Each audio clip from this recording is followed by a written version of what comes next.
In the shadowy alleys of Gotham, a character emerges whose very name is synonymous with puzzles and intellectual games: the Riddler.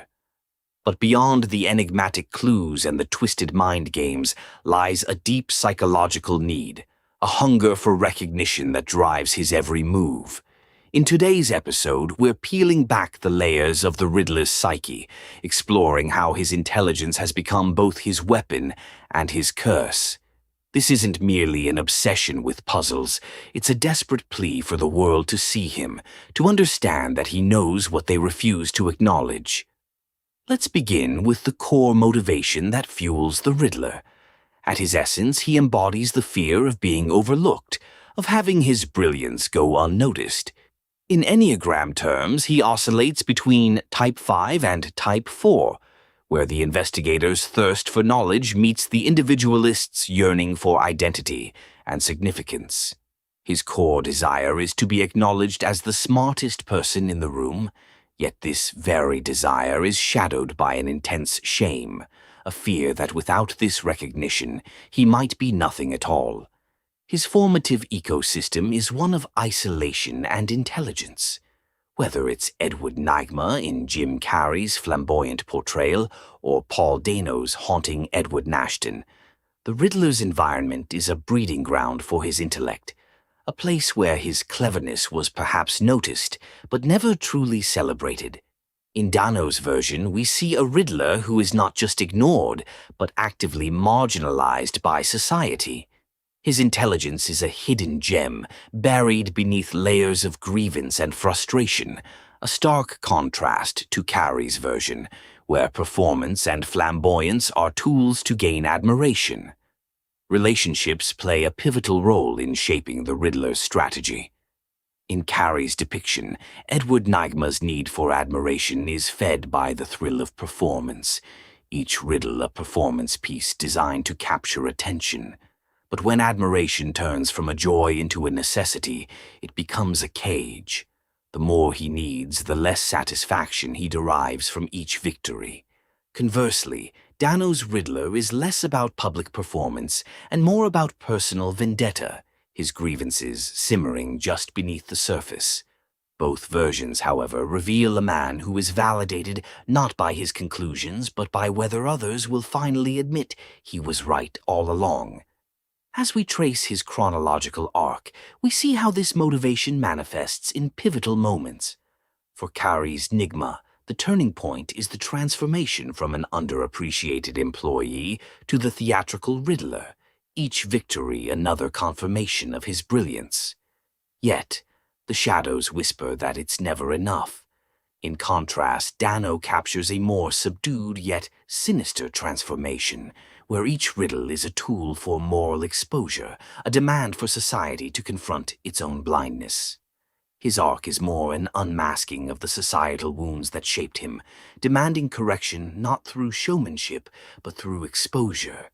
The shadow of the Riddler is his isolation, a cocoon woven from years of being overlooked and misunderstood. In Carrey's flamboyant version, this shadow is masked by smiles and grand gestures, but it's a thin veil over a deeper loneliness. For Dano's Nashton, the shadow is almost tangible, a part of him that is both his armor and his prison. His isolation breeds a moral superiority that is both self-righteous and despairing. It's a reminder of the danger in equating solitude with wisdom, in mistaking the echo chamber of one's mind for the voice of truth. Yet, there is potential for growth, a path where the Riddler's brilliance could be wielded not as a weapon, but as a gift.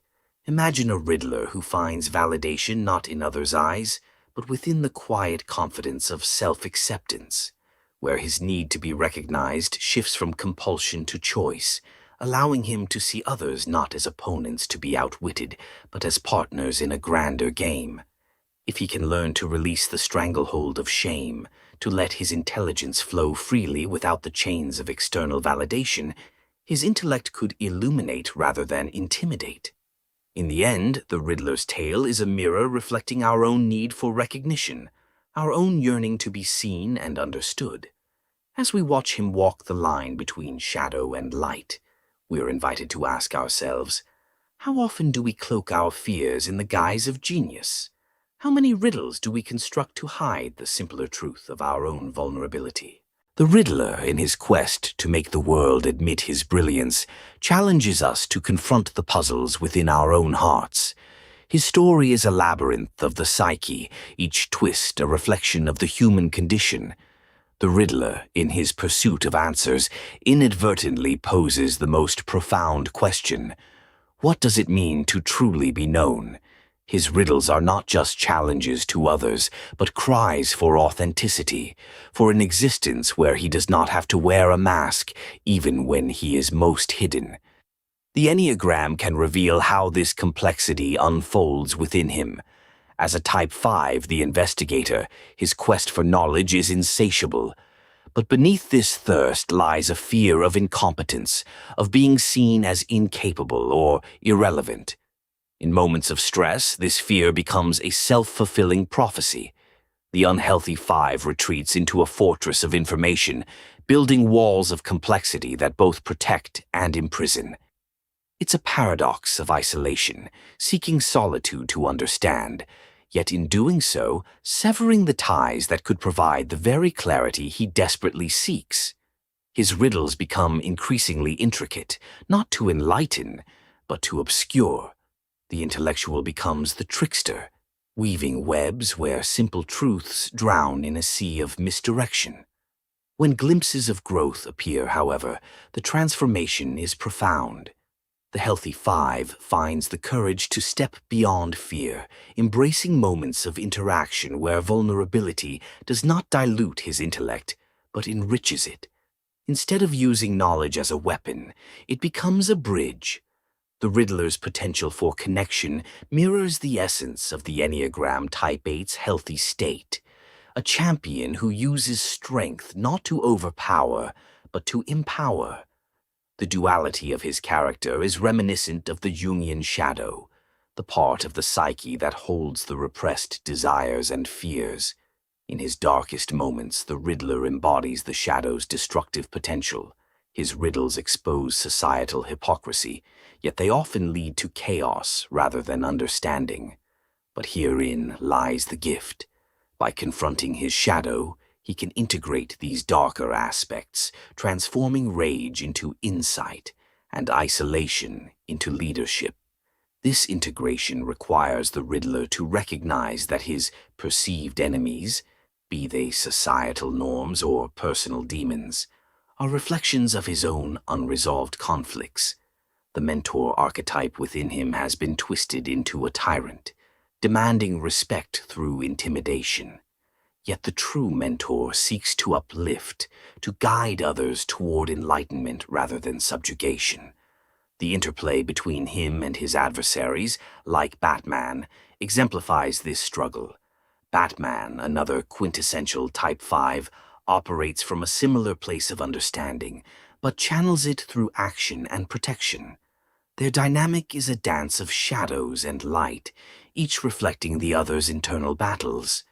In Batman, the Riddler sees what he could become, a figure whose intelligence serves a greater good, not just personal validation.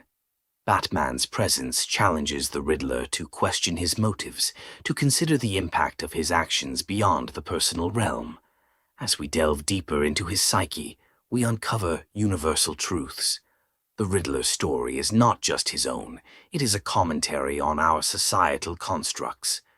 The pressure to be exceptional, to stand out in a world that often values conformity, drives many of us to create facades or pursue recognition in ways that ultimately isolate us.